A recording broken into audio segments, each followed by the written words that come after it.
I deserve to be happy. Don't look for me. My wife wrote after draining our savings and running off with a coworker. 18 years later, she came back demanding to be a mother, but my son's words sent her into panic. When I came home that Tuesday evening, the house was silent. Too silent.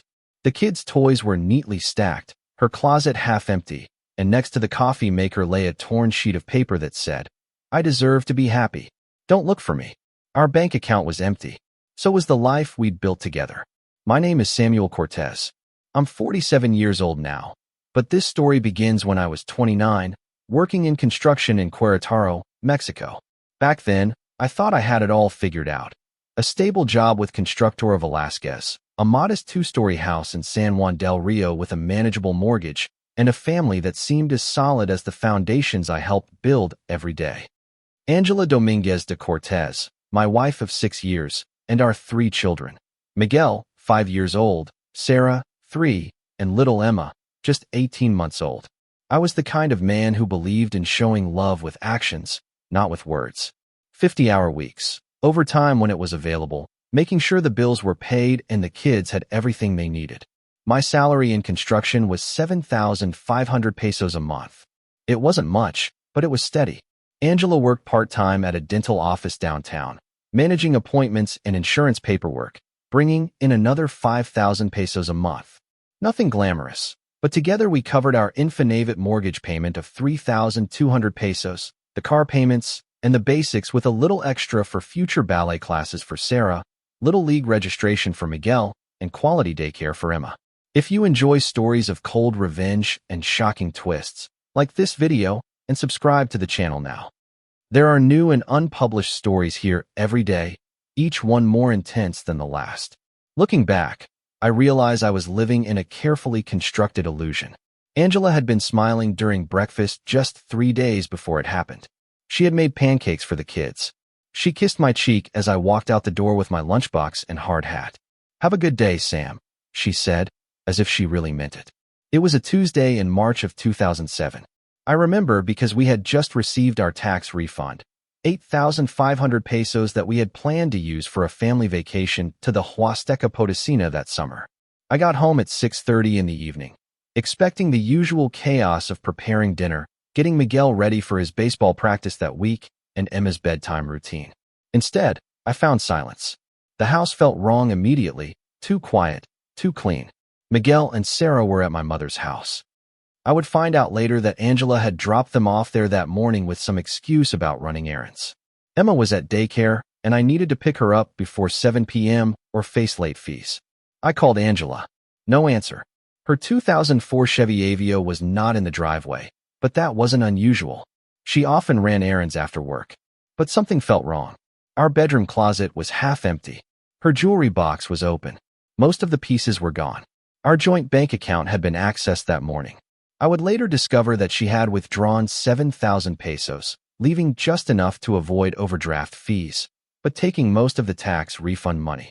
On the kitchen counter, folded neatly next to the coffee maker, was a piece of notebook paper with her handwriting. "I deserve to be happy.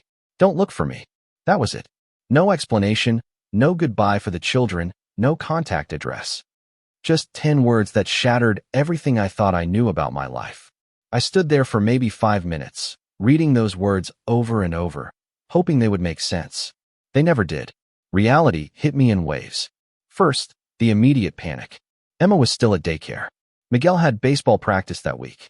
Sarah needed dinner and her bedtime story. Then the deeper understanding. This was not a fight or a temporary separation. Angela had planned this. She had methodically packed, taken money, arranged for childcare, and left. She had made a choice, and that choice did not include her children. I picked up Emma from Los Girasoles daycare that night, her chubby little arms reaching for me as always. At 18 months, she was just learning to walk steadily and could say mama and dada clearly. When she looked around the daycare room, she said, "Mama," with that questioning tone little kids use. I told her mama was gone, using simple words she could understand. It bought me time to figure out what to tell the older kids. My mother, Carolina Cortez, lived 20 minutes away in Tequisquiapan. She had raised 5 children, mostly on her own, after my father died when I was 12. If anyone could help me navigate this mess, it was her. I called her from the daycare parking lot. Sam, what's wrong? She knew immediately that something was wrong. Mothers have that radar. Angela left. Mom, she's gone. She just disappeared. There was silence. Then, I'll put on coffee. Bring the kids here tonight. That's my mother. No drama, no questions, just solutions. The next few days blurred together. I had to miss work, something I had never done unless I was truly sick. Constructor Velasquez was understanding, but I knew I couldn't make a habit of it. Construction jobs don't come with unlimited personal time. And I had a mortgage, car payments, and 3 children to support on my single income. I found out about the affair through Angela's sister, Lisa. She called on Thursday night, guilt eating her alive. Sam, I'm so sorry. I thought you knew. She's been seeing a guy from her work for months. Ricardo something. They're in Ciudad Juarez now. Ricardo Gutierrez. I called the dental office looking for Angela. Dr. Palacios's receptionist let it slip that both Angela and Ricardo had quit on the same day. Tuesday, the day she left. No 2 weeks' notice, no explanation. They had emptied their desks and walked out together. The betrayal cut deep, but I didn't have time to wallow in it. Miguel asked every morning when Mom was coming back. Sarah, at 3 years old, didn't fully understand, but she noticed something had changed and became more clingy, always wanting to be near me. Emma kept saying, Mama, and looking around hopefully. I had 3 confused and hurt children depending on me to hold everything together. I made a decision that night, sitting at my kitchen table with a beer and a pile of bills. I wouldn't chase her. I wouldn't beg her to come back. I wouldn't even speak ill of her to the children. Instead, I would build something better. I would become the parent she never was, and my children would grow up knowing they were loved unconditionally. The logistics were brutal. Daycare costs for Emma went from part-time to full-time, an extra 2,200 pesos a month that stretched our budget to the breaking point. I had to switch to the first shift at Constructor Velasquez, which meant less overtime pay, but it allowed me to pick up the kids at 6 p.m. My mother helped when she could, but she still worked part-time at Bodega Herrera and had her own bills to manage. Money was tight. I canceled cable TV, switched to a basic cell phone plan, and started buying generic brands at the supermarket. The kids noticed some changes. Of course they did. Why don't we have the good cereal anymore? Miguel asked one morning. I told him we were trying new things, being adventurous. He bought it because 5-year-old kids want to believe their parents have everything under control. 3 months after Angela left, I hired a private investigator, not to bring her back, but to make sure she couldn't surprise me with custody demands later. Javier Mondragon, the investigator, charged me 1,500 pesos up front and found them in 2 weeks. Angela and Ricardo were living in a studio apartment in Ciudad Juarez. Ricardo had found a job at another dental office, earning about 11,000 pesos a month. Angela was waitressing at a restaurant bar called Chili's, probably making 8,000 pesos with tips. They're struggling financially, Javier reported. Multiple late rent notices. Both of their cars are behind on payments. The studio's rent is 3,500 pesos a month, which is stretching them thin even with their combined income. It doesn't seem like they planned this very well. I filed for an uncontested divorce and full custody in the family court of San Juan del Rio. Angela didn't contest it. She didn't even respond to the documents served to her at her Juarez address. Her silence spoke louder than any defense lawyer could have. By Christmas of 2007, we had found our rhythm. The kids still asked about their mother, but less frequently.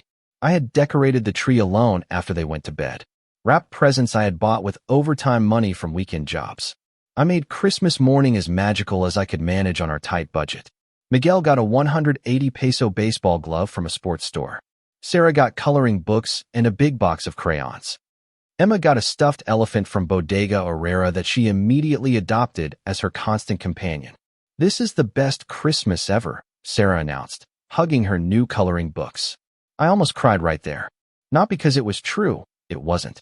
No, really our Christmas budget was 600 pesos in total, compared to the 1,800 we had spent the year before. But because she believed it, because despite everything Angela had taken from them, she hadn't taken their ability to find joy in the little things. It was then that I realized something important. My revenge would not be dramatic or public. It would not involve destroying Angela's new life or exposing her to friends and family. My revenge would be silent and devastating. I would raise 3 children who would never need her, never miss her, and never forgive her for choosing herself over them. The irony was perfect. Angela had left to find happiness, but she had abandoned the one thing that could have given her lasting joy. Now, that joy belonged entirely to me. By 2010, 3 years after Angela's disappearance, we had built something solid. During those years, we learned to function as a team, the kids and I. They were tough times, but every small victory made us stronger. I had been promoted to crew supervisor at Constructora Velasquez, which came with a significant raise and better IMSS insurance. My salary had increased to 12,500 pesos a month, and, with careful budgeting and occasional weekend work, we were finally comfortable. The kids were thriving. Miguel, now 8 years old, was playing Little League baseball and getting mostly 9s and 10s in second grade. Sarah, 6, had discovered she had real artistic talent. Her drawings covered our refrigerator like medals of honor. Emma, 4, was potty trained, speaking in full sentences, and was the star of her preschool group. But the biggest change came in the form of Karen Estrada. I met Karen at Sarah's parent-teacher conference in October 2010. She was there for her daughter, Jessica, who was in Sarah's first grade group at Benito Juarez Elementary. Karen was recently divorced. She worked as a registered nurse at the General Hospital of Querétaro, earning about 12,000 pesos a month. She had this way of talking to children that put them instantly at ease, treating them like real people rather than little adults who needed to be managed. Your Sarah has incredible talent, Karen told me after we both finished our conferences. Jessica talks about her all the time. They're quite the artistic duo in Mrs. Perez's classroom.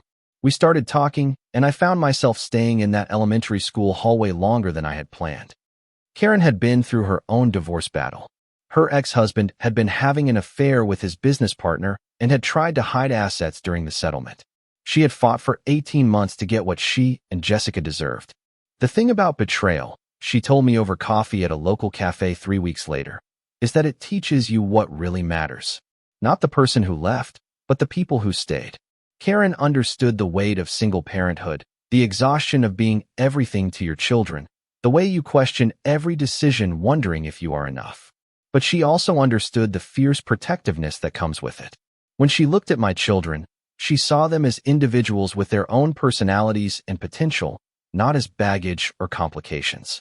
The relationship developed slowly and carefully. Karen never tried to replace Angela or rush into a parental role. She made her own space in our lives, naturally. She taught Sarah more advanced drawing techniques and helped her frame her best pictures. She helped Miguel with his math homework and attended his baseball games. She read bedtime stories to Emma with different character voices that made us all laugh until our sides hurt. By Christmas of 2011, Karen and Jessica had become part of our family traditions. We went to see the Christmas lights at Jardinzenia together. We made cookies and exchanged modest gifts. By the summer of 2012, after careful consideration and long conversations with all the kids, we moved in together. Karen sold her house in El Pueblito, and we found a larger 4-bedroom rental in Juriquilla with good schools and enough space for everyone. The rent was 8,500 pesos a month, more than I had been paying for my house, but manageable with both our incomes combined. I proposed to Karen on Emma's 7th birthday in March 2013.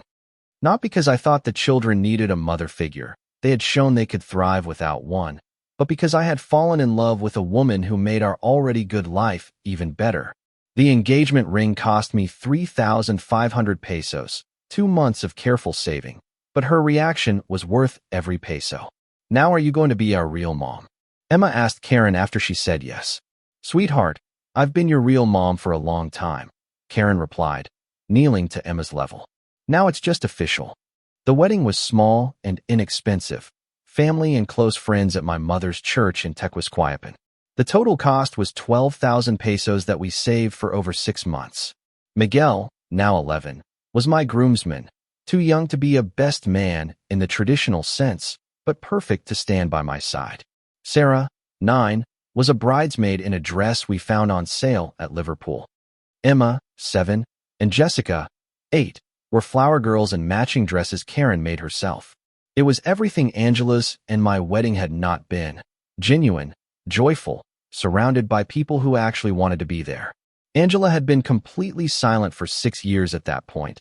No birthday cards, no Christmas gifts, no phone calls, no child support payments. The children had stopped asking about her completely. When friends or teachers asked about their family, they talked about Karen as their mother, without hesitation or clarification. In early 2015, I received divorce papers from Juarez. Angela wanted to make our separation official so she could marry Ricardo. I signed without hesitation and had them notarized the same day. No spousal support was requested, probably because she knew she had no grounds after abandoning the marriage. No custody arrangements were discussed because she had already legally abandoned her parental rights through 8 years of complete absence and lack of support. The irony was not lost on me.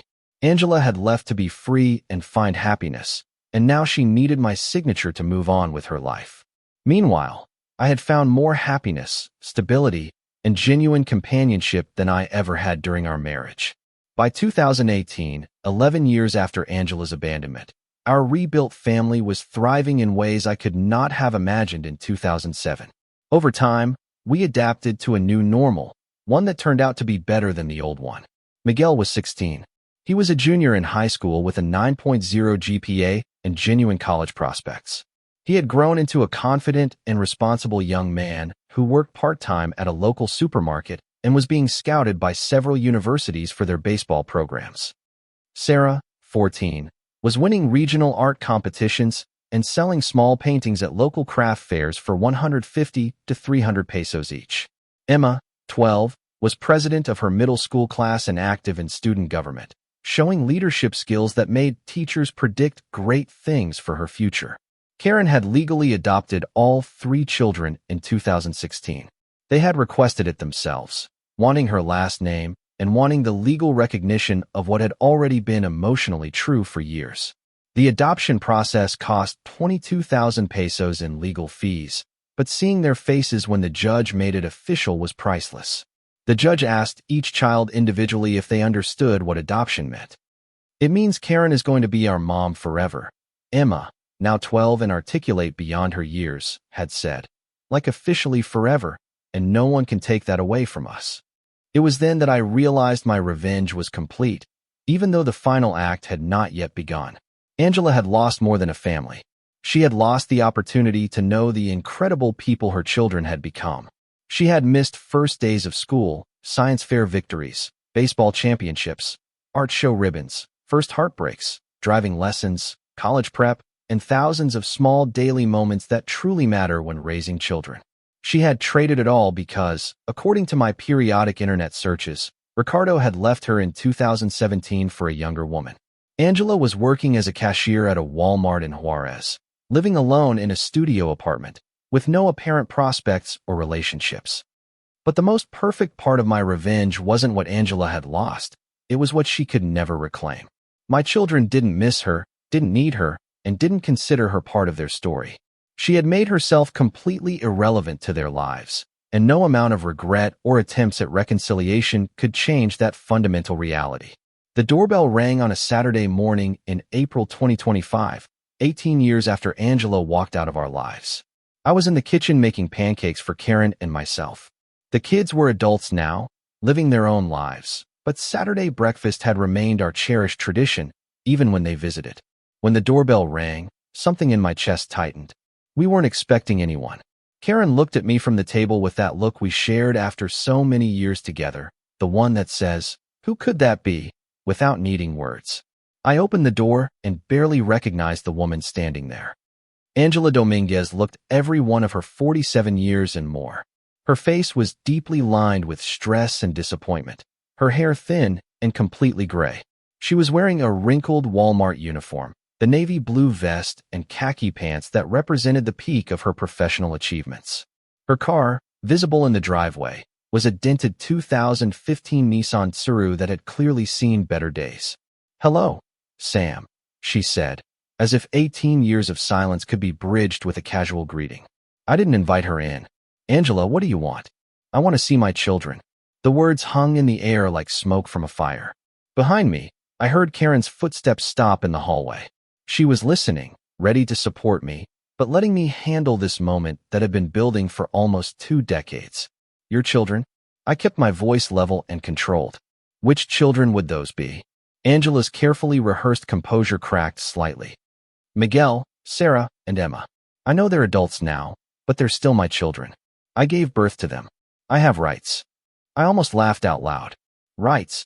After 18 years of absolutely nothing, no calls, no cards, no child support, no interest in their lives whatsoever, she wanted to claim rights.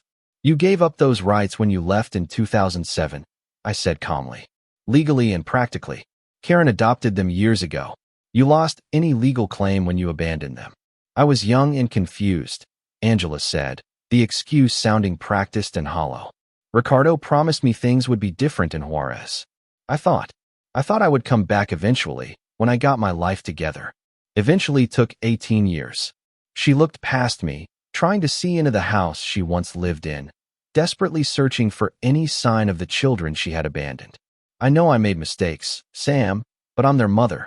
Blood is blood. They need to know I want to be a part of their lives now. It was then that Miguel's voice cut through the morning air with the precision of a razor. No, we really don't. I turned to see him standing behind Karen in the hallway. My oldest son was 23 now, a mechanical engineer with Bombardier, earning 28,000 pesos a month, engaged to his college girlfriend, Rebecca. He had come over to help me fix a leaky faucet in the upstairs bathroom, as he did most weekends.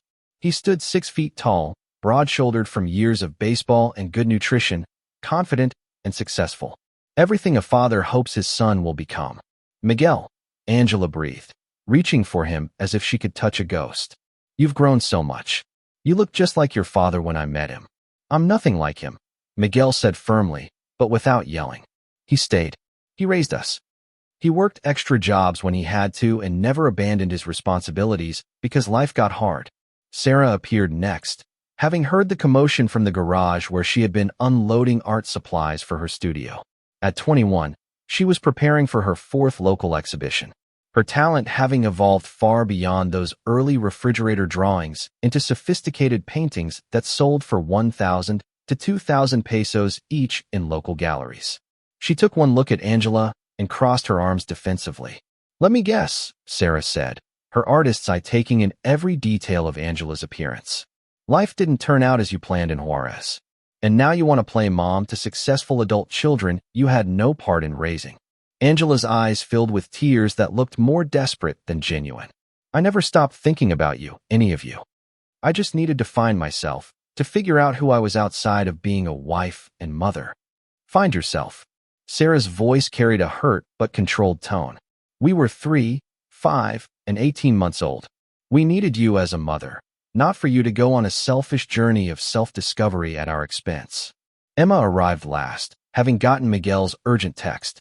At 20, she was completing her 3rd year at the Autonomous University of Querétaro, double majoring in political science and communication. Already planning for law school with the kind of focused determination that reminded everyone of me at that age. She looked at Angela with the same cool assessment she used when preparing for debate competitions. You look disappointed, Emma observed calmly. Were you expecting some kind of tearful reunion? Maybe you were hoping we had grown up damaged and needy, desperate for motherly approval. Angela wiped her eyes with a trembling hand. I was hoping you would at least give me a chance to explain. I'm your mother. I carried you for 9 months. I gave birth to you. Karen Estrada is our mother, Emma said with the calm of someone who has thought this through many times. She earned that title by being there for 18 years. You were just the woman who gave birth to us. The cruelty of that statement would have devastated me if it had been directed at someone deserving of compassion. But Angela had lost the right to gentle treatment when she chose her own perceived happiness over her children's fundamental need for stability and love. Can I fix this? Angela pleaded, looking desperately between the 4 of us, her voice taking on a frantic tone. I have time now. Ricardo and I. That didn't work out. I'm free to focus on family. I want to be a grandmother to your future children. Too late, Miguel said with devastating simplicity, like 17 years and 51 weeks too late. Angela turned to me, perhaps thinking I might be more sympathetic, more willing to forgive past sins for the sake of some imagined future reconciliation. Sam, surely you understand. People make mistakes. I was in a bad place mentally back then. I've grown since then. I've learned from my mistakes. I studied her face carefully, seeing the desperation and entitlement warring there in equal measure. She still didn't get it, even after all these years. She thought this was about forgiveness, about second chances, about healing old wounds, and moving on as some kind of blended family. She couldn't comprehend that there was nothing left to heal because we had built something infinitely better in her complete absence. "You're right," I said quietly, my voice carrying 18 years of hard-won wisdom. "People do make mistakes, but abandoning your children is not a mistake, it's a choice. And choices have consequences that don't just go away because you finally regret them. They're adults now," Angela said, grasping at straws with growing desperation. "They can make their own decisions about having a relationship with me. You can't keep me from them." "We just did," Sarah said with finality. The silence that followed was deep and complete. Angela looked at her biological children, successful, confident, loved, and utterly whole without her. And maybe she finally understood the magnitude of what she had given up.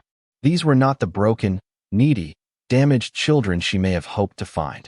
They were complete human beings who had not only survived her abandonment, but had thrived because of her absence. "I see," Angela said finally, her voice barely above a whisper. I guess I understand." She turned to leave, then stopped and looked back one last time. "For what it's worth, I'm sorry. I'm really sorry." "Are you sorry you left? Or are you sorry it didn't work out with Ricardo?"